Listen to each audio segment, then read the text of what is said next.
when I started this, I think about my own parents and how hard it was for them when they immigrated to Canada, how lonely they were, how disconnected they were from the community, but also from their own like culture and identity.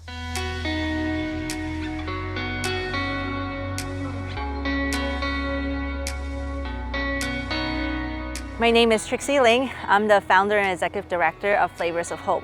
We're a nonprofit social enterprise that envisions a society where newcomer refugee women can flourish and experience belonging through cooking, storytelling, and entrepreneurship.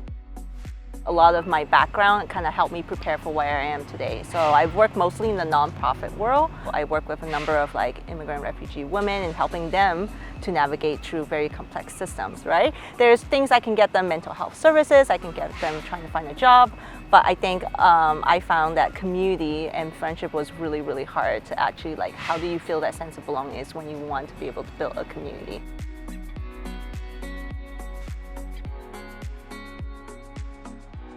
Every week we would make meals for 80 people in our neighborhood and we would invite people to come cook with me. A lot of the women that came to volunteer are refugee women that came to just cook, and I just followed them. I just follow what they were cooking and what they were telling me to do and what dishes they want to present to the community. And so a lot of my time was like sitting down, making things and learning about who they are.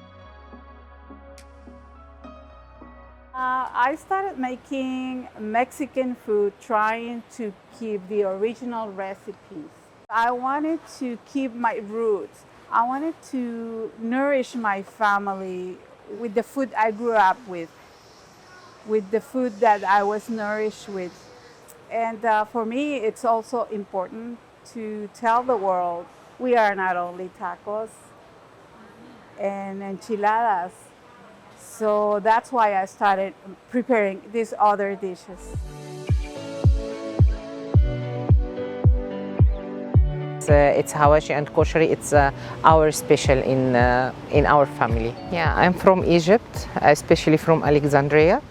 It's a very special city in our country. But the special thing is hawashi. It's a filling with two fillings, some with meat and some vegetarian. So it's really good, and I have too much customer for this now. The spices remind me how mom was stay long time in the kitchen to make this food, and all the smells come back me to my home.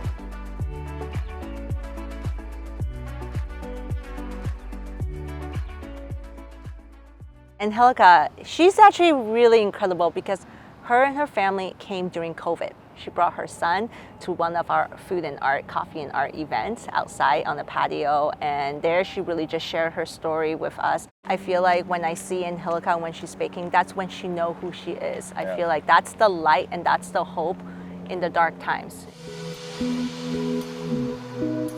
I work many times for other people, and every time I was thinking, one day I want to do something that I feel like I love it, and I want to do that for the rest of my life. The part that you want to share with the people is just when it's ready, and they can see and feel all the love that you put. That's it. Behind the scenes, it's all for you.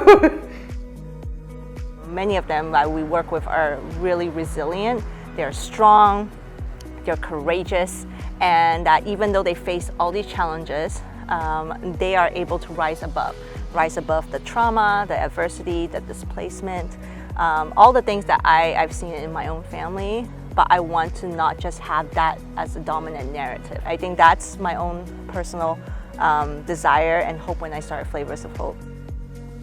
It takes a lot of courage to show up as yourself and to be able to like see another person, to accept them as who they are and meet them where they're at. As someone who's like a woman of color, there's not all the spaces where I can fully show up as myself. But I want to really create a space in the community where the women themselves can fully show up as themselves. You don't have to, pretend to be someone else. I think that's when like the reciprocity that has to do with like for me the mutual transformation really shows up, because then you can give what you're able to give, but then also ask for what you're able to receive. I think food is the vehicle, right? Food is what brings, like, open the door. Food is, I feel like, the common language. A lot of the dinners and the neighborhood that we're in is really diverse, so there's multiple different languages spoken. And so I feel like when we're able to cook together, there's this like common mutual understanding that is very welcoming. We don't have to speak the same language, we're not even from the same culture, but we can share the same food and be able to sit around the same table. Food plays an important role around power dynamics, because often when we think about food, if you think about it from a charitable perspective, it's often like giving out food. And I think when we're able to cook together in a community meal setting, it's really like the give and receive. So the reciprocity, the power, then I saw it really transfer from me being the coordinator to like the women I'm working with, and they're the one in charge. They're the one who has the knowledge, who have the skills, and they are the one who are actually making food to nourish people in the community. When you meet a new people, the first thing that you can share with the people is food, and especially the bread. It's something really simple, but you get a lot of feeling around it. I arrived here 5 years ago when I thought I was done with everything I needed to do, when I was ready to retire, and it was hard to start again, but with the help of wonderful people, here I am. Yes. So now my hope to have my own store to sell my products. Maybe one day we meet again, and I can introduce myself by the owner of this small store and this business. We say, with bread, the sorrows is less. And it's a good for us. I'm so happy to be able to share that dream and to share my table and to share my food, and most of all, my history and the history of Mexico through my food.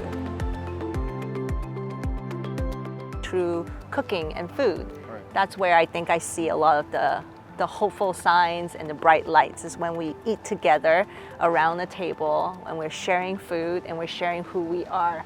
That's where I see there is hope. In the midst of challenges and darkness, that's the light I often see, and the joy we can experience.